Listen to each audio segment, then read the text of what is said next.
Hey guys, what's going on? I am Jen Rosenbaum, breast cancer survivor. I am also a boudoir photographer and the creator of the Shamelessly Feminine movement. So I wanted to come to you guys today and give you a little bit of an update. I've been doing a lot of breast cancer videos over the last year, and I've gotten so much feedback from you guys that you love it and you're learning a lot and you're helping people that have cancer. And if you have cancer yourself, it's easing some anxiety about going through all of it. So I figured I would start making some more videos, and I guess we're going to start that today. Real casual, nothing really planned. But today I do have a topic that I want to talk about, and that really is talking about reoccurrence and mastectomies. And there's this belief, which I also believe, that if you have a mastectomy, which I did, by the way, I was stage 2B, invasive lobular carcinoma, and I had a bilateral mastectomy with reconstruction. There's a belief that if you have a mastectomy, you can't ever have breast cancer again.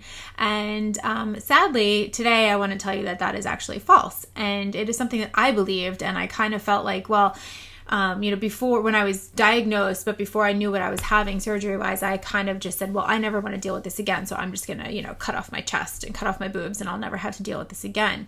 But unfortunately, it's not that simple. And I'm saying this because I thought it was, and I was a cancer patient. And I think most people out there think, what's the big deal? You just cut off your breasts, you have reconstruction, you'll still have breasts, and, you'll never have the risk of it again. But I want to tell you a little story. A few weeks ago, now I had my mastectomy August 2nd, 2017. So right now, as I'm talking to you, it is August 20th, 2018. So we're just about a year out, maybe about 13 months out from my mastectomy. And a few weeks ago, right before my anniversary, which my anniversary is really difficult to get through, but right before my anniversary, I was in the shower and I was just kind of washing, and my arm was up and I felt a lump, and it's actually right here. I can feel it right now. It's right here. I can only feel when my arm is raised for some reason. Yeah, there it is right there. And I thought, oh, whatever, it's just like a bone or something. And I went to the doctor. I happened to have had an oncologist appointment already in the book. So I went to the oncologist and I showed it to her, and she was like, it's suspicious. We definitely need to take a look at it. So what happened was I'm being treated at Memorial Sloan Kettering, and they have everything right on the premises. So what happened was she asked me to get a sonogram of it that day. It took many hours of scheduling and all of that, but I had a sonogram of it that day. And she said to me, when you have the sonogram, the radiologist will kind of step you through it so you don't have to stress about it. I said, okay. And I was really trying hard in my brain, like, not to stress about it, not to worry.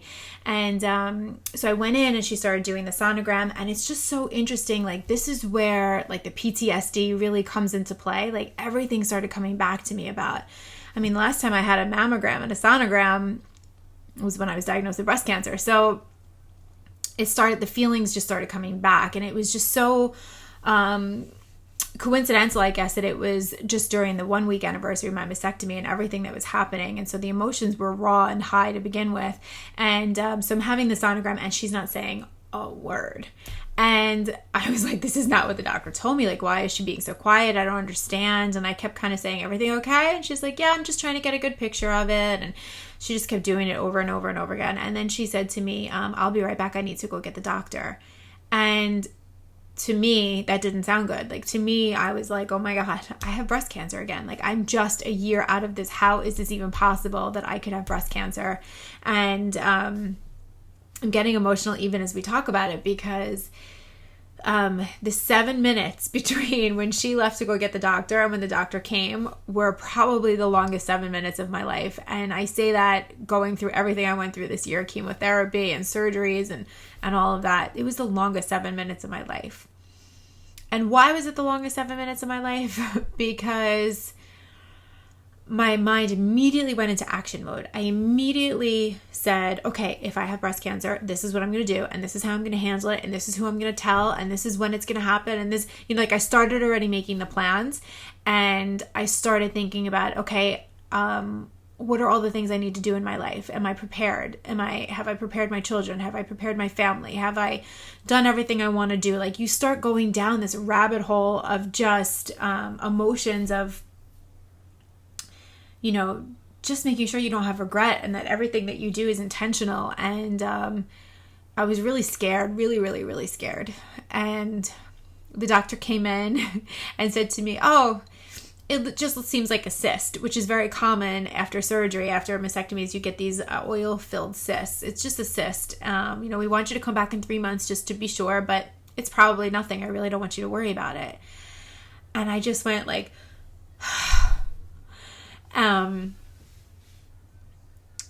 still trying to breathe. I'm still trying to learn how to breathe after cancer. It's still scary. It's still scary. But the thing is about it is that I was actually so grateful for that 7 minutes. Like after I like calmed down and I came to myself, I thought, I really needed that reminder of how important our time is and how valuable our time is, and how do I want to spend my time? Am I spending it doing the things that I want to do? Am I grateful for the things that I get to do every day? And what things do I want to add or take away from my life to make it better? And ironically, the next day or 2 days later, I was leaving for Paris because it was the number one thing to do on my bucket list.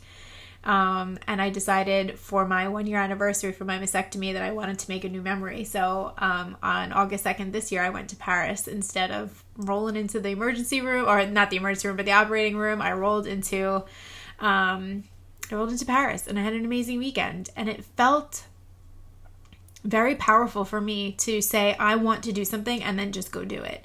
And I guess what I want to leave you guys today is with the message that you have this power of your life, whether you had cancer or not. You have power to create the life that you want. And you should, because the truth is we all have limited time, whether you're sick or not. We all have limited time. And that 7 minutes was torture, and I wouldn't wish it upon my worst enemy. However, in a lot of ways, I do wish it upon you, because I wish that you have a moment that you can reassign and redesign your life the way you want it to be. I think in a way it's a gift that's given to people that have near-death experiences or life-threatening illnesses, that it's a gift to us that we have the ability. It's like a big kick in the ass, So I guess in a way I want to pass that kick in the ass on to you and let you know that you have the ability to do the same thing without the 7 minutes, which is amazing. Because like I said, I wouldn't wish it upon my worst enemy. Thank you all for the feedback you've given on the videos. I love it. Keep it coming. I try to answer all of them. And if there's anything in particular you want to see me talk about as far as breast cancer is concerned, let me know and I'm happy to do a video about it.